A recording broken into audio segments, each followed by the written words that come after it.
Hey guys, this is Jazzon's Produce speaking, and really lately I have been making a lot of reviews from one of my favorite games of all time because I really kind of got tired of making a lot of movie reviews, so I've been deciding to make reviews about one of my favorite games of all time. So that's basically why I haven't been making a lot of movie reviews. But I will be reviewing Taken 2. It's a good movie, by the way. And I will be reviewing it with my friend uh, Andex 1234, or 1234, however you're going to say his buddy.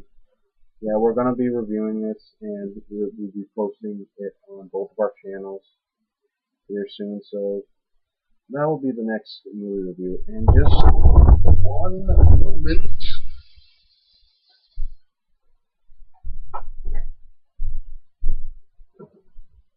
Because there's so much sound going on in that room. So,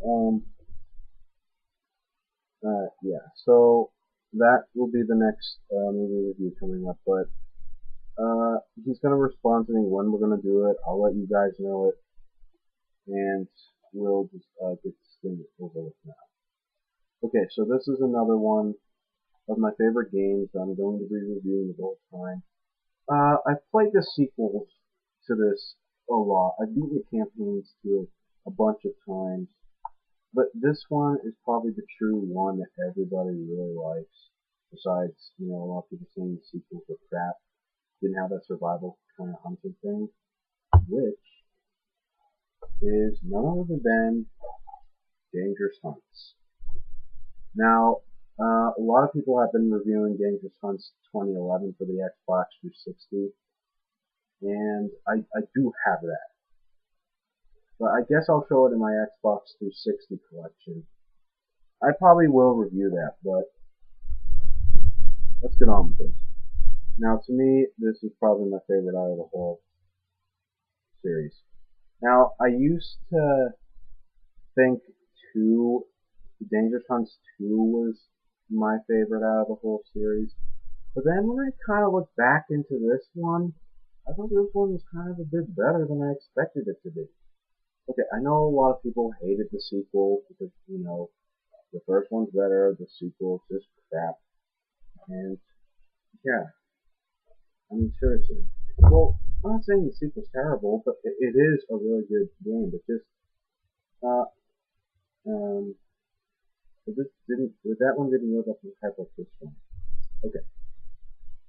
Now, if any of you don't know, this game was developed by a company named Activision, and to this day, a lot of people, yeah, probably all of you guys know who they are.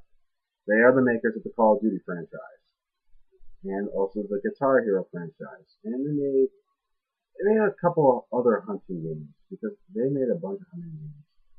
This one, however, is one of the first hunting games to actually have a survival situation, like you would in an actual real life.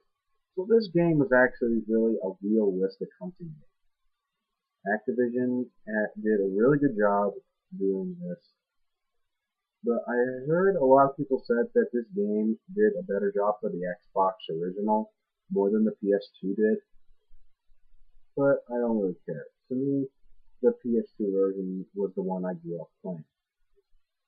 Now, to go on basic plot of this, everybody that has played this knows there is no plot whatsoever. There is no plot at all.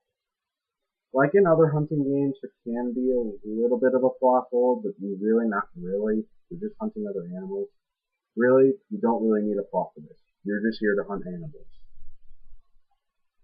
Now, uh, gameplay. The gameplay is really solid. It's a blast. And in any other hunting game, you can equip equipment for what you want to hunt. In which you can tag. You can go up to how many locations are there? Give me one moment. It doesn't say here, but uh, well, there's a bunch of different locations in this, and you can either go up to two countries. You can either go to North America or Africa. There's a lot more hunting areas in North America than there is in Africa. Because in Africa, there's only two hunting areas. But still, I have a blast with the hunting areas in the Africa hunting areas. More enjoyable than I did think of the North American ones. You can change the time of the season in this, and you can either put equipment, like say decoys, camouflage on yourself, and change your outfit, equip like weapons. Okay, now pretty much this game has basically patience, like it would in a real life hunting game. Okay, now if you really want to be like really patient and stuff, that like to hunt a deer or an elk or a moose or anything, those are the kind of things that won't really attack you in this game. Well, except the moose. Well, the moose will sometimes attack you, but that, well, I'll get to the attacking thing later, but the moose will sometimes attack you, whatever. I just spoiled it. But if you really want to be patient with yourself, because a lot of people really don't really like to be patient in this game, you could either like put up like decoys or bait or anything if you want to hunt like a deer or an antelope or something. Now the weapons in this are really good. Now to me, choose a rifle, because to me the rifle is probably the best option you would need in this. I know a lot. Now the shotgun is pretty good, but I never really use the shotgun. I normally use the rifle. Now I outright suck at bow and arrows, but in Dangerous Hunts 2, I thought the thing with the bow and arrow mission I thought was pretty awesome. But in this one, I actually don't really use it because I suck at it. Neither did I did with the crossbow, but to me, I only use the rifles. Now, if you want to have a side weapon, choose a pistol because the knives in this totally suck in this game. Now, sometimes you will get attacked by animals. No joke, but when I first heard of this game, I thought this game was going to be scary. Well, yeah, there can be some jumping moments when an animal sometimes sneaks up on you and then uh, attacks you or anything. Because, like, sometimes, because, you're walking around, it's quiet, and then you hear some kind of, like, thing, and then a first, like, the dangerous animal's point of view will go right after you, and that's kind of the most shocking thing because then you'll see the point of view of the animal that is coming after you. Then that's the time to bring it. And then you're like, okay, let's get ready to face off this animal. And okay, the worst animal that you will come across in this game are probably wolves, coyotes, and hyenas because they are fast moving. They are fast moving animals. Well, unless if you can kill them with the point of view because it's kind of slow mo, but it's not really all that really accurate in anything. Although I did it like 2 times or somewhat. Now I know a lot of people usually hunt the animals that attack you because they think it's easier. Okay, now to know where your animals are located in this game, there's a little dot on the screen that'll tell you where it's located. Until you're about a few feet in front of it, at a close range, the dot will disappear, and then you'll pretty much be with the animal. Sometimes it'll give you a little shocking moment, and then you're like, oh no, the dot disappeared, where could the animal be? Could have ran off, or something like that. Well, it's kind of easier if you hunt a dangerous animal with that kind of technique, although if you want to be kind of patient with yourself. Okay. Now, if you want to hunt deers or antelopes, I would recommend you do that in an American level where there's a wide open area. Sorry. If there's like a wide open area, do that. I would not recommend doing it in the Zimbabwe level, the canyons. It's not a really good place.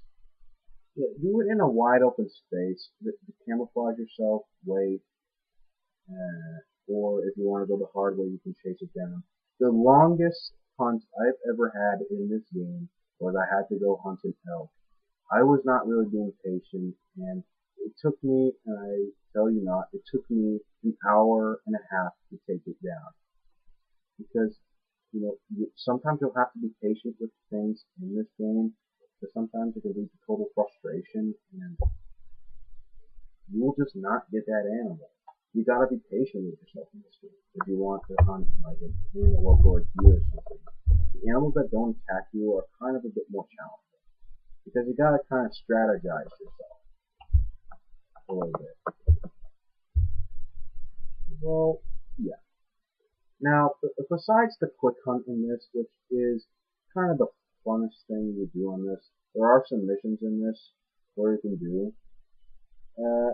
Well, not really kind of like story mode or anything, but it is a kind of mission, do this, you kind of be a little bit better at that game. I never really did that. Every time I did it, it would never save. Now, for a game that's kind of overdated and a bit underrated, yeah, because this game is like really underrated. And Activision, I would say probably Activision's probably most underrated game to me, because what I've seen from the ratings of this, they were kind of a bit low. On GameFly, I found this game on the PS2 games, and it was like an average of 6.2. So not a terrible rating. It was like an okay rating. But to me, a lot of people say the Xbox original version is better, which I think it is a blast to play on the Xbox original, but just a little bit more of a PS2 guy in this. But overall, it's one of my favorite games full time. You'll have a blast with this game. It's one of Activision's best. Besides Call of Duty, which I know a lot of people love the Call of Duty games. To me, this is probably my fifth favorite out of all the games. On an average scale, I'll give this a 9 out of 10. It's one of my favorite games of all time. Favorite hunting game of all time. Yeah, check it out. You'll have a blast with it. A little really underrated, but one of my favorite games. But yeah, check out Dangerous Hunt. You'll have a blast with it. I will probably review the sequels if I want to, but yeah. This is Jazz on Producer, and I'll continue great videos. If you like the video, right, see you later.